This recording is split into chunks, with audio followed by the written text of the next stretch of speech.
श्रीरामपूर शहरातील राजकीय वातावरण पुन्हा एकदा तापलं आहे। राष्ट्रीय श्रीराम संघाचे प्रमुख आणि शिवसेनेचे नेते सागर बेग यांच्या संदर्भातील गंभीर प्रकरणात आता आरोप प्रत्यारोपांचा नवा अध्याय सुरू झाला आहे। सागर बेग यांच्यावरील दाखल गंभीर गुन्ह्यातील संबंधित फिर्यादी महिलेने पत्रकार परिषद घेत भाजपाचे माजी पदाधिकारी प्रकाश चित्ते, माजी नगरसेवक रवी पाटील आणि शिर्डीचे उपविभागीय पोलीस अधिकारी अमोल भारती यांनी दबाव आणून सागर बेग यांच्या विरोधात तक्रार दाखल करण्यास सांगितल्याचा आरोप केला होता। या आरोपानंतर श्रीरामपूरमध्ये खळबळ उडाली। मात्र आता प्रकाश चित्ते आणि रवी पाटील यांनी पत्रकार परिषद घेत या आरोपांना थेट उत्तर दिलं आहे। चित्ते यांनी महिलेचे आरोप फेटाळून लावत तिची आणि आमची कधीच फोनवर चर्चा झाली नाही, आमचे सीडीआर तपासा अशी मागणी केली आहे। पण या पत्रकार परिषदेत केवळ सागर बेग प्रकरणावर चर्चा झाली नाही। मोका कारवाई, आकाश दुबे हत्या प्रकरण, पोलीस प्रशासनाची भूमिका, संग्राम जगताप आणि श्रीरामपूरच्या आगामी राजकारणापर्यंत अनेक मुद्द्यांवरून चित्ते यांनी सवाल उपस्थित केले। नेमकं काय म्हणाले प्रकाश चित्ते आणि रवी पाटील आणि त्यांच्या परिषदेमुळे श्रीरामपूरच्या राजकारणात कोणते नवे प्रश्न निर्माण झाले, पाहूया भीमप्रहार न्यूज मराठीचा हा विशेष रिपोर्ट।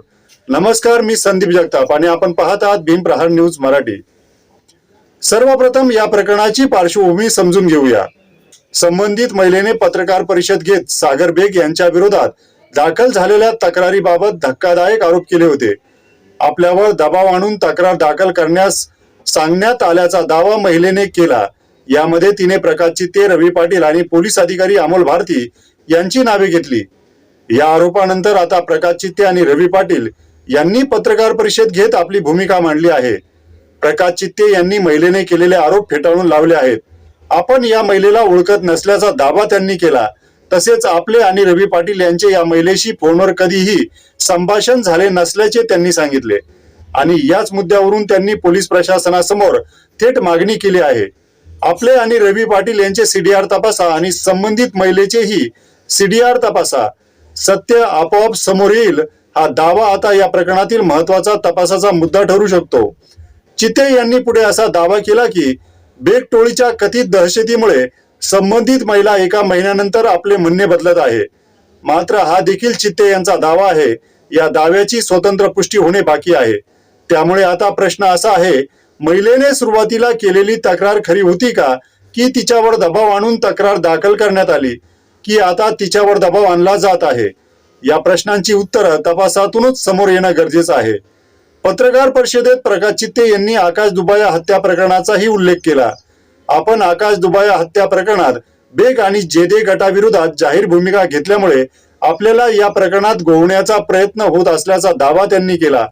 मात्र हा दावा देखील सध्या आरोपाच्या स्वरूपातच आहे। चित्ते यांनी पोलीस प्रशासनाला आणखी काही थेट प्रश्न विचारले। बेग गटाविरोधात यापूर्वी विविध गुन्हे दाखल असल्याचा दावा करत मोका कायद्यानुसार कारवाई का करण्यात आली नाही, पोलीस प्रशासन गुन्हे दाखल करण्यास का टाळाटाळ करते, पोलीस प्रशासनावर कोणाचा दबाव आहे का, असे सवाल त्यांनी उपस्थित केले। या आरोपांबाबत पोलीस प्रशासनाची अधिकृत भूमिका काय आहे हेही महत्त्वाचे ठरणार आहे। या पत्रकार परिषदेत आणखी एक गंभीर मुद्दा उपस्थित करण्यात आला। सोनू बेग यांच्या विरोधातील पोक्सो प्रकरणातील पीडित मुलगी मागील काही काळापासून बेपत्ता असल्याचा दावा चित्ते यांनी केला। तिचा शोध घेण्यासाठी वारंवार पाठपुरावा करूनही अपेक्षित कारवाई झाली नसल्याचा आरोप त्यांनी केला। या पत्रकार परिषदेत प्रकाश चित्ते यांनी सकल हिंदू समाजाचे नेते आणि आमदार संग्राम जगताप यांच्यावरही प्रश्न उपस्थित केले। सकल हिंदू समाजाच्या माध्यमातून हिंदू समाजासाठी काम केले जाते, मग श्रीरामपूर शहरात आकाश दुबे यांची हत्या झाली ते हिंदू नव्हते का? त्यांच्या कुटुंबाला भेटण्यासाठी संग्राम जगताप श्रीरामपूरमध्ये का आले नाहीत, असा सवाल चित्ते यांनी उपस्थित केला। तसेच आकाश दुबे यांच्या कुटुंबियाकडून मोका कारवाईच्या मागणीसाठी आंदोलन सुरू असताना आमदार संग्राम जगताप यांनी श्रीरामपूरमध्ये येऊन कुटुंबियाची भेट घ्यावी आणि त्यांना न्याय मिळवून द्यावा असे आव्हानही त्यांनी केले। पत्रकार परिषदेत प्रकाश चित्ते यांनी स्वतःच्या हिंदुत्ववादी भूमिकेचाही उल्लेख केला। गेल्या अनेक वर्षापासून आपण श्रीरामपूर शहरात हिंदू धर्मरक्षणाचे काम करत असल्याचे सांगत आम्हाला कोणी हिंदुत्व शिकू नये अशी भूमिका त्यांनी मांडली।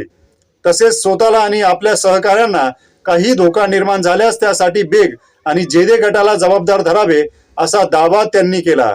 या पत्रकार परिषदेतील सर्वात चर्चेचा आलेला मुद्दा म्हणजे प्रकाश चित्ते सध्या शिंदे गटाच्या शिवसेनेशी संबंधित असतानाही त्यांच्या पत्रकार परिषदेला शिवसेनेचे प्रमुख स्थानिक पदाधिकारी दिसले नाहीत.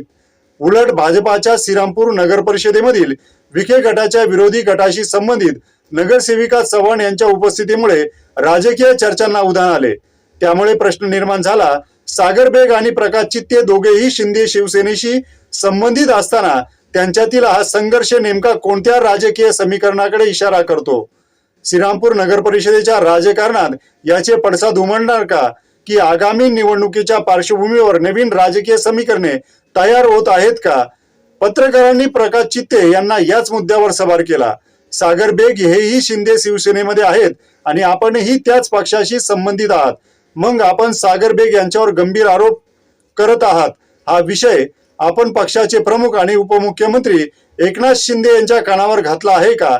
यावर चित्ते यांनी आपण सध्या शिवसेना संघटनेत सक्रिय नसल्याचे सांगत हा विषय आपण पक्ष नेतृत्वाच्या कानावर घातला नसल्याचे स्पष्ट केले. आता या वक्तव्यामुळेही राजकीय चर्चांना नवे वळण मिळाले आहे. तर श्रीरामपूर शहरात सागर बेग प्रकरणामुळे पुन्हा एकदा राजकीय वातावरण तापले आहे. एका बाजूला संबंधित महिलेने प्रकाश चित्ते, रवी पाटील आणि पोलीस अधिकाऱ्यावर दबाव आणल्याचे आरोप केले, तर दुसऱ्या बाजूला चित्ते पाटील यांनी हे आरोप फेटाळून लावत सीडीआर तपासण्याची मागणी केली आहे.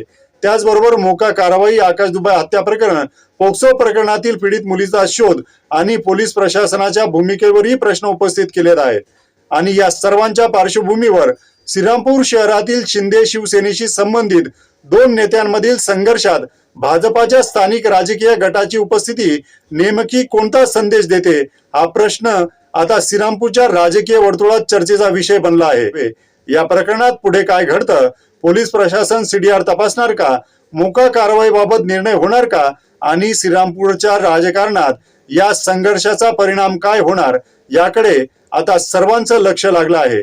अशाच महत्वाच्या आणि स्थानिक राजकीय घडामोडींसाठी पाहत राहा भीमप्रहार न्यूज मराठी.